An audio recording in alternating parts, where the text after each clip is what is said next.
प्रकाशजी शेंडे आणि प्रकाशजी काळे व अन्य साथीदार मिळून अनेक प्रसार माध्यमांमधून त्यांच्यावरती घणाघाती टीका करत आहे, त्यांना बदनाम करण्याचं षडयंत्र त्यांनी आखलेलं आहे आणि म्हणून त्यांना एक प्रतिउत्तर म्हणून या ठिकाणी पत्रकार परिषद या ठिकाणी आयोजित केलेली आहे। त्याला न्याय मिळावा म्हणून संपूर्ण देशामध्ये ते काम करीत आहेत आणि एवढं काम करत आहे की प्रत्येक कलावंताला न्याय भेटला पाहिजे म्हणून ते झटत आहे, कलावंताला व्यासपीठ मिळालं पाहिजे म्हणून ते काम करीत आहे आणि आज संपूर्ण देशामध्ये एवढं काम वाढलेलं आहे की आज लाखो कलावंत या संघटनेचे संलग्नित झालेले आहे आणि म्हणून काही बिना रजिस्ट्रेशन असलेल्या संघटना त्यांचे काही धंदे बंद झालेले आहेत, त्यांना लुबाडण्याचे धंदे बंद झालेले आहेत आणि म्हणून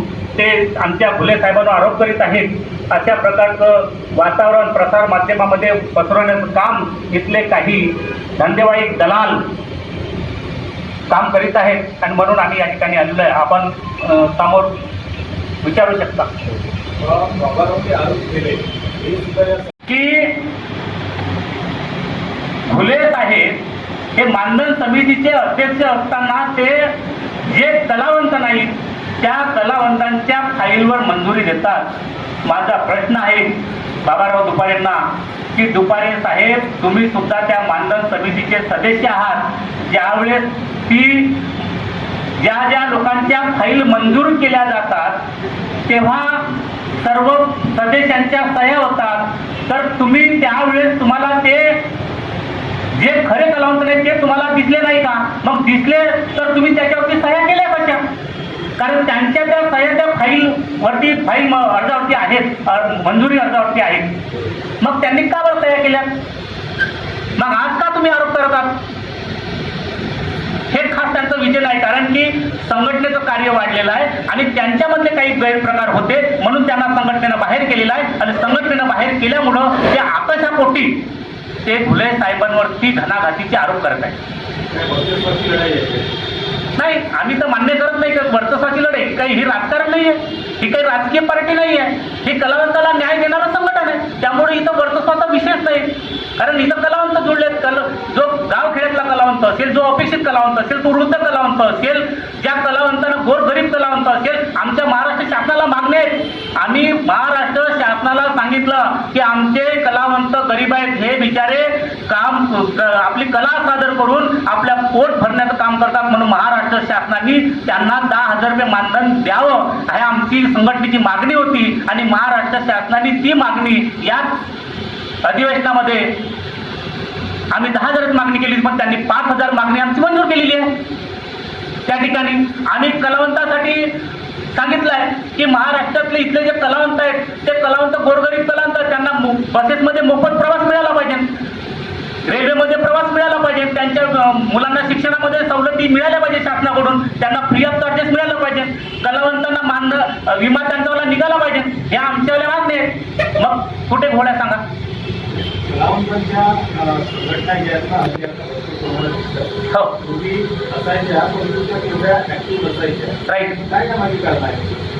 कसं आहे, भारताची लोकसंख्या 140 करोडवर गेलेली आहे आणि जशी लोकसंख्या वाढते तसे कलावंत वाढते आणि कलावंत वाढले तर काही लोकांना वाटते की आपण ही संघटना केल्या पाहिजे म्हणून त्या संघटना करून राहिले, हा विषय आहे। अंकुश नाही आहे ना, अंकुश नाही, एक मिनिट अंकुश नाही आहे ना, अंकुश नाही आहे लक्षात घ्या। नागपूर जिल्ह्यामध्ये विदर्भामध्ये आणि आता यांनी धंदे उचललेले आहेत, दलायला सुरू झाल्या या लोकांच्या घरोघरी जाऊन जे ज्यांना टाळी वाजवता येत नाही, ज्यांना शब्दही म्हणता येत नाही, ज्यांना भजनही म्हणता येत नाही, अशा लोकांजवळून हे 20,000 रुपये घेतात, धंदे उचलले या लोकांनी आणि म्हणून हा एक लोकांमध्ये बाजार झालेला आहे, यांचा विरोध झालेला आहे आणि विरोधामुळे यांची चेंगराचेंगरी झाली आहे। 2005ला मी प्रथम या समितीचा अध्यक्ष होतो, त्यावेळेस असं कधी झालं नाही। 2012 पासून 12 पर्यंत मी सदस्य असल्यामुळे माझ्या हयातीमध्ये असं घडलंच नाही आणि आता यांनी धंदे सुरू केले आणि म्हणून हा बाजार झाला म्हणून खरा कलावंत अजूनही वंचित आहे। 60-65 वर्षाचे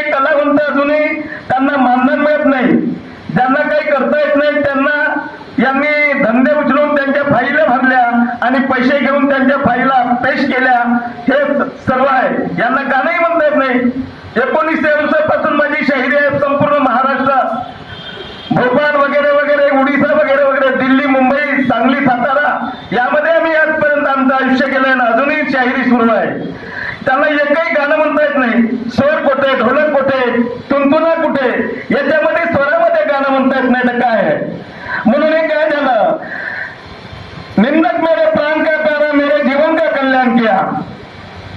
निंदकाचे घर असावे शेजारी, देहाची पासोडी सुद्धा झाली. जगद्गुरु तुकाराम महाराज म्हणतात याच्याकडे मानवाचं लक्ष नाही. तुकडोजी महाराजांनी म्हटलंय मध्ये माणूस द्या, मध्ये माणूस द्या. अरे भीक मागाचा प्रभू दिसला. शेवटपर्यंत तुकडोजी महाराजाला माणूस मिळाला नाही. आता सर्व माणसाचा बाजार झालेला आहे आणि म्हणून बंद झाले. निंदक मेरे प्राण का प्यारा, मेरे जीवन का कल्याण किया. पहाड़ जैसे मेरे पाप की गंजी तूने घिस घिस कर साफ कर दिया. अरे निंदक राज हो महाराज, कैसे उपकार भूलू तेरे. सब मरे तो मरने दे, मगर मेरा निंदक ना मरे. असे निंदक घरोघरी झाले.